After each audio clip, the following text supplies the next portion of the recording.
Hey, what's shaking, Souljar? Coach Donna J here, aka Savvy Souljar, the Hope Coach. Welcome to my channel, Savvy Souljar. Here on this channel, I encourage Black women approaching retirement to rebrand themselves prior to retiring so that they have established residual income that is going to support their luxury lifestyle that allows them to be location independent, time independent, and financially independent. If that sounds like something that is interesting or that intrigues you, please go ahead and hit the like button, leave a comment, and don't forget to hit the notification bell. That way, when I upload a new video, you're one of the first to know. It doesn't cost you a thing. Today, I am going to be talking about AMS, acute mountain sickness. There's 3 syndromes that is associated with this disorder, and I want to talk about the more severe, just give you a couple of insights on that, HACE and HAPE, which is called high altitude cerebral edema and high altitude pulmonary edema.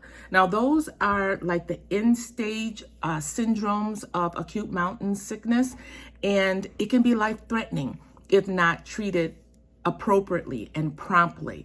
Generally speaking, thank God that it's something that is fairly, not something that you see a lot, but it can occur with individuals who are ascending to altitudes of greater than 14,000 feet above sea level.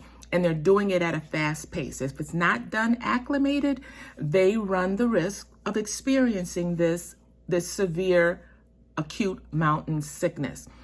Some skiers may experience this, in the hills or in the slopes of Colorado.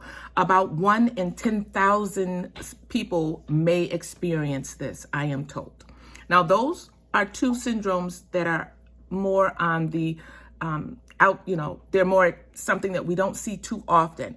Something that we may see more often is the acute mountain syndrome that occurs with individuals who ascend to altitudes of greater than 8,000 feet above sea level. And this can be seen in about 24%, 25% of all travelers. It's really no way to tell if you're somebody that's susceptible to it. It's something that usually you find out about as you're traveling. I was happy to see that individuals who are over 50 are less likely to experience it for some reason or not. Now, that being said, I want to share this information about one of my family members in Chapala, Jalisco, Mexico. Her husband, every time he travels back from the U.S. to our home in Chapala, he experiences a form of mountain sickness or altitude sickness. And for him, he's in his 80s, approaching 90. It takes him about a month to get reacclimated to the area. So it's going to look different with different people. That being said, let me talk about acute mountain sickness. What does it look like? Individuals will usually probably appear like they are having a hangover. They may complain of fatigue. They may not have much of an appetite. They're going to probably complain of dizziness or a headache. That headache is like one of the number 1 symptoms. And they may experience shortness of breath. What is it that we can do to counteract this? Well, one of the things that's occurring is that they're losing salt and water. So one of the things they need to do is stay hydrated. They need to replace that because they've ascended to these higher altitudes. The other thing that they need to do is get plenty of rest. Thirdly, they need to limit their activities. Now, I know many of you are saying, well, we're going to go hiking and we're going to go mountain climbing and we're going to do some surfing or whatever the case may be. That's why you're traveling, to do all these different exercises or these different activities. But one of the things you want to slow down just for the first couple of days until you get acclimated to the higher elevations is to slow down your exercising. Okay, the next thing that you want to do is to limit your alcohol intake. You want to protect yourself from the sun. Now, remember I said that you're losing water and salt. As a result, you also may be losing potassium. So talk to your doctor or your care provider and see if it will be necessary for you to have some type of potassium replacement.